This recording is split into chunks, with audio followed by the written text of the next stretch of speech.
Alright, how's everybody doing? This is the Comicsamurai. I want to welcome you to my next video, and tonight we're going to be doing another Let's Rank challenge. This is where we look at an artist's run on a title and assign each cover a letter grade from A to F, and then pick our favorite and give it an S tier ranking.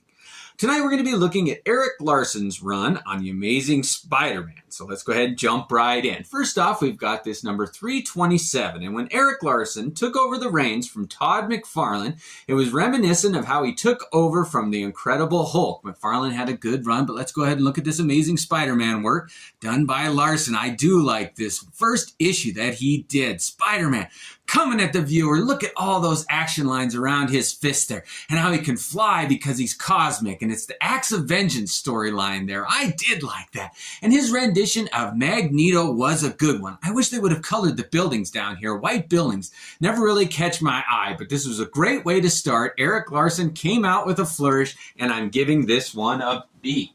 Now, it was 1989, and Todd McFarlane was moving on from his Amazing Spider-Man, but he did come back for this issue number 328, and it is one of my favorites, but it was all done by Todd McFarlane, not Erik Larsen. So we're going to move on to number 329. And in this one, Spider-Man is fighting the Tri-Sentinel there. And I do like that perspective of that huge Sentinel towering above Spider-Man, about to crush him like a little bug. Oh, I do like that. And look at how those impact lines on the ground there. It is reminiscent of Todd McFarlane. A lot of people said that Larson was kind of a Todd McFarlane ripoff, but I thought he had a different style. It was just different enough where it wasn't a knockoff, in my opinion. I do like this cover. The background is a little pink, the red clouds. I do like that Acts of Vengeance, that corner emblem there. It is great. The type on the cover there, this one does work again. It's another B cover. All right, these are fun. Next up, we got number 330, and this guest starred the Punisher. And I did, surprisingly, like Erik Larsen's take on Frank Castle's Punisher. And if you're going to do a team-up, just do the two characters there. And look at how he was trying to get away from the Todd McFarlane crunchy perspective of the anatomy and go Spider-Man stretching out that back leg there. The bullet holes in the background, and look at how he used the platform like McFarlane to sign his signature there. I do like his take on Frank Castle. Look at his mug there with blood running down. It looks like he's been in a battle there. This is my first A-tier cover done by Erik Larsen. Oh, I do like that one. It's beautiful. Next up, we got number 331, and this continues that crossover with the Punisher here. And right away, that peach background does not do very well for me. But I do like these other panels up top there. You got Doc Ock, Black Cat, Mary Jane, Venom. Oh, you got all those great characters. And again, Erik Larsen's Punisher taking a beating there. I do like this one. This one's getting a B from me. All right. Oh, Erik Larsen was such a great transition from Todd McFarlane. It had enough callback, and it does illustrate that well on this cover here with his take on Venom. It is a little bit different, and typically I don't like Larsen's take on Venom as much as McFarlane's, but this is the exception. I love that take here. It wasn't so toothy and overdone yet. The perspective of his hand was very McFarlane-like, but Erik Larsen put his own spin on it, and look at the action lines coming off of Spider-Man's hands here. I do like that little thumbnail there. The greenish gray there of the ground and that bland purple background doesn't make it pop like it should. This one's getting a B from me again. I do like it. Next up, we got number 333, and this one has Venom and Spider-Man fighting in the sewers. And they had all these other villains there, and they were an eclectic bunch. I did like it. I do like how he drew the water, the shadows in the sewers there, the type with the exploding edges there. I do like that. I think that's Thompson there in the thumbnail. Oh, the colors on this one work. They've got Spider-Man in a headlock, his foot kicking up there, Venom coming at him. I like this one. I'm giving it an A. Oh, these are fun. Next up, we got number 334 here, and this one introduced Doc Ock and Electro there. Now, this pink silhouette, I don't like that. I do like the perspective of Doc Ock's arms grabbing Spider-Man in the foreground with Electro behind him. Oh, this is a fun one. Look at that thumbnail done by Larson of Doc Ock. Oh, I like his iteration there. And this was that storyline, Return of the Sinister Six, where Spider-Man was going to fight all those classic villains, and what a way to introduce it. This did pique my interest. I'm giving it a B. All right, top heavy list again. We got number 335 here, and everybody knows what I'm going to say about this one. Why did they use that faded pink bottom there and the background? You had all these dynamic characters. Why not color them a little bit differently? And it's a shocker. I loved his costume there, but it clashes. That yellow and brown does not go with the pink there. Ah, man. Yeah, this one I thought had so much potential, and because it didn't live up to it, I'm giving it a D. All right, next up we got number 336. And again, this is not one of my favorite Larson's covers. Let's take a look at it. I never liked the Vulture as a villain. Just fighting an old man didn't seem right to me. And I never liked how they put a silhouette over somebody's face like it was Captain Stacy or somebody dies in this comic book. And this was a callback to McFarlane's first villain there in 298 that McFarlane drew, and it is very McFarlane-like here. Yeah, this one, I do like that thumbnail of Mysterio. And I do like the line, the travel line of that character in the background with the S there. But this one doesn't work again. The only thing saving it from getting an F is that thumbnail, but it gets a D. Not my favorite. All right, next up we got number 337. Now, this is how you do a conglomerate of villains there. You got Hobgoblin, Mysterio, Doc Ock, Vulture, Sandman. Oh, some of my favorite villains. And they're huge, blown up behind Spider-Man with Doc Ock's arms coming in from the sides, the edges. I liked Larson's take on Hobgoblin there. That is a great one. I do like the trade dress there. Everything about this one. This one's getting an A. I like that. If you're going to do the Vulture, don't have him so front and center. He's much better of a supporting villain, in my opinion. Next up is number 338 here, and I love this run of the Return of the Sinister Six. Now you got Sandman there, and I don't like when it shows the back of people's head, but Sandman's not too bad doing that. Mysterio's not too bad either, because he's just got that dome. Doc Ock, Hobgoblin, Vulture, Electro, all fighting Spider-Man, who's on top. It's like a tower, a pyramid there. Look at the electricity on Electro's hand. However, the white background, they should have made something contrast more with Electro's electricity there. This one's getting a B. I do like that group shot. That's a fun one.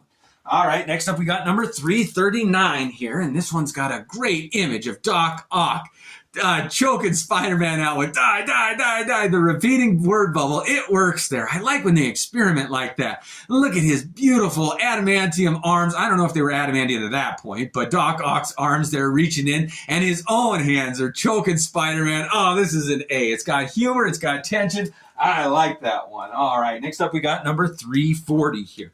Now this one was all these female villains fighting Spider-Man here, and with the white sky background. I don't know why they did that. It didn't contrast enough off of this villain's hair here. And she had white hair here too. Why pick white background with all of those white-haired characters? You want it to contrast it, and they're all kind of no names there, and this is kind of a McFarlane pose there. Nothing that Erik Larsen did on this one really stood out. I'm giving this one a D, not one of my favorites.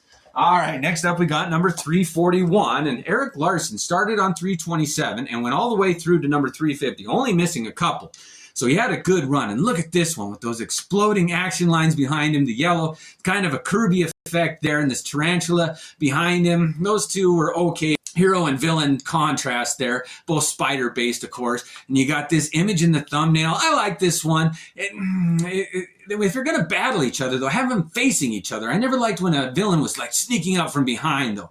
This one's getting a C from me. It's about middle of the road. Oh, that's evening things out, balancing it. Here we go at number 342 here in this one. I love the dynamic of the Black Cat and Spider-Man here. And we've got Scorpion with his tail there thrashing at him. I don't like when a hero's face is covered, though. You know, you can pick any pose you want. Why cover up your main hero's visage, his face? That's the whole trademark of him, is his costume. This is not a good one for me. The pink background, I do like how Black Cat and Scorpion are drawn, but everything else doesn't work. I do like that thumbnail, but this one's a D just because they cover the hero's face. I don't like that. You can put any angle you want. Don't cover his face. Next up is number 343. And this one, he fights another group of villains, and that's where he's doing it the best. I love it when he doesn't fight one-on-one, but he's got to handle multi-villains, and he can do wisecracks and bring his humor in. But look at all of these villains here. Now, that dynamic background, I do like the colors there. I don't mind the corner trade dress there and a blurb up top. The colors exploding. I like how Scorpion's drawn. This is just a great one here. Oh, those villains, they do look evil there. This circle bulb, I like this one. His web's coming out at the viewer there. I'm giving this one a B. It's a fun cover. All right, next up we got number 344. This one introduced that Cletus Cassidy, I believe, who went on to be Carnage, but he's not on the cover here. There's this cardiac character who had a really uninspired name. And Rhino in the background. I do like how Erik Larsen drew the Rhino. I like that thumbnail there. Spider-Man's image is pretty good, but the villain's hand is right around his throat. It's not that compelling, but I do like that beautiful blue behind it. I do like how his character's bursting out of the area there. I like when it breaks the border. I like the spiky edges on that word balloon. A little heavy on the type there, but this one's a pretty appealing cover to me. It's getting a B. All right, we got to drop down into the second tier there. Next up is number 345 here. Now, this is trademark Erik Larsen. I mean, look at that perspective there. I love it when they push the boundaries. They did a callback to putting just Venom's floating head on the cover there. It sells more issues, I bet. We got Boomerang here as a little uninspired villain, but I do like how his webs are going everywhere there, and he had his own take on the webs. It wasn't quite the spaghetti webbing that McFarlane did, but I wish they'd give it a little bit of volume to it. You know, it's just black lines there. Why not integrate a little bit of white, like it's got some thickness to it too? Yeah, this one doesn't really work for me. I love the perspective. The colors, this pink and green don't really work there. This one's just a C. I wish I could give it higher. I love the perspective, but a lot of the coloring choices were not great. All right, next up we got number 346, and I think this is the most iconic Erik Larsen cover that he did on his Amazing Spider-Man run. And I don't know if I like it or not. Let's take a look here. It's his own take on Venom, and they really made him gloopy and gloppy, and I don't like it when fangs are like poking out the side. Like, what's the point of that? And when teeth are done like that, just sharp points, it's like, that's so unrealistic. They can't talk, they can't chew. It's not that scary. It's like needles. I want big, jagged teeth, like molars. That's when teeth are drawn well, in my opinion. I do like the reflection of Spider-Man in Venom's eyes there. It had been done before, and I don't know if it works here or not, but I do like just the stark black use on Venom there. I do like his tongue coming out. This was his own take on Venom. They started doing all these jagged work on his eyes, though. You know what? This one's getting a B from me. I do like it, and it changed the look of Venom. And Erik Larsen put his own spin on it, but that's not quite A tier. All right, next up is 347. And if there's one that's going to put some competition on the most iconic Erik Larsen cover, it's this one. I have to take it back. This one's probably more well-known. And this is where Erik Larsen firmly established his take on Venom with those jaggedy eye holes and all the teeth and that jaw that looks like it's dislocated. I don't know. Everybody likes this one, and it's that Shakespeare quote, but it's a riff on that. I do like him holding a decapitated head, but something about his take on Venom, the jaw there, it was too off-putting for me. This one's getting a B. It's all right, but it's definitely not one of my favorite iterations of Venom. All right, next up we got number 348, and he went back to the big team guest star episodes, and this is what I like, where you got Sandman, who's trying to be a good guy at this point, She-Hulk, Cap, all the Avengers in the background there, another white background now. Set those colors off, make everything pop. This is one where a white background didn't necessarily work. I love Erik Larsen's take on Thor on that thumbnail there. This blurb here is all right. I don't mind his sand hand there in the foreground. I like it when there's definite depth there in Spider-Man. They could have made this more coming at you, though. As far as the group shot, I like it, but they could have done so much more with color and perspective. I'm giving this one a C. Yeah, just a C. It's just an average group cover. All right, next up is number 349, and this is the penultimate issue here, second to last. And this is the one I had to get special just for this run. It was the one I didn't buy off the shelves. When I saw this one on the stands, I passed. That orange background and this Silver Fox character, I never liked him. Old men just trying to be superheroes. It's like, I was worrying about him pulling his back when I was reading this episode. And that arm of Doom, you know it's supposed to be Dr. Doom. No, why not color it like Doom's regular coloring? Instead, they did this purple and yellow, and they're like, you guessed it, it is who you think it is. Why not just say Doom? Sell it. This is my first fail of Erik Larsen's. I didn't buy it off the racks. It didn't grow on me when I bought it and I read it. I don't like the thumbnail there down in the bottom. Who is that character? Who knows? Who cares? This is a fail. I'm sorry. Not my favorite.